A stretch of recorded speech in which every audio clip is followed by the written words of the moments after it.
Hello and welcome to this week's edition of the Mortgage Minute. I am Laura Borja, your San Diego home loan expert. In this week's episode, we are going to be discussing annual property taxes here in San Diego County. Let's begin with an overview of the tax system. The county runs on a fiscal year which begins on July 1st and ends June 30th. Every October, property tax bills are issued and are based on the assessed value as established on January 1st. So when you purchase a property, you can expect to receive a supplemental tax bill. For more details on that, check out next week's episode of the Mortgage Minute, where I will go into more detail. Your annual tax bill allows you to pay in 2 installments. The first one is due on November 1st and delinquent December 10th. The second half is due February 1st and delinquent on April 10th. Now let's look at how your property taxes are calculated. The calculations begin with establishing the assessed taxable value of your property. Next comes the base tax, which in San Diego is 1% of that taxable value. Then come voter-approved bonds, and those are things that we all voted on, different propositions, which normally go to school districts, water districts, etc., and those are also based on a percentage of your taxable value. Next come fixed rate charges.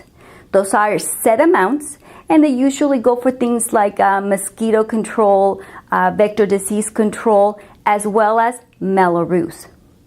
Mello-Roos are a repayment of bonds that were used to finance improvements of an area, usually when a new area is being developed.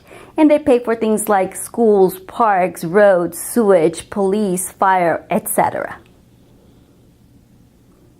Let's check out the information in your property tax bill.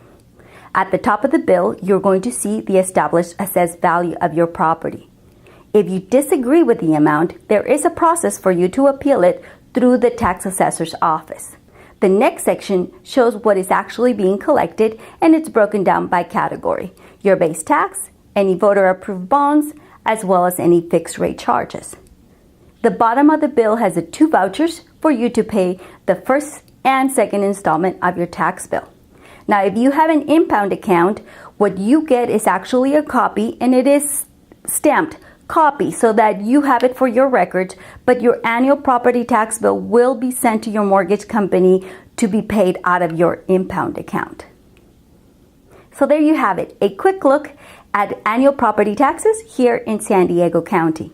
As always, if you have any questions, feel free to send me an email, give me a call, or shoot me a text. I'll be happy to help. Thank you so much for watching this week's The Mortgage Minute. Don't forget to subscribe. And until next time.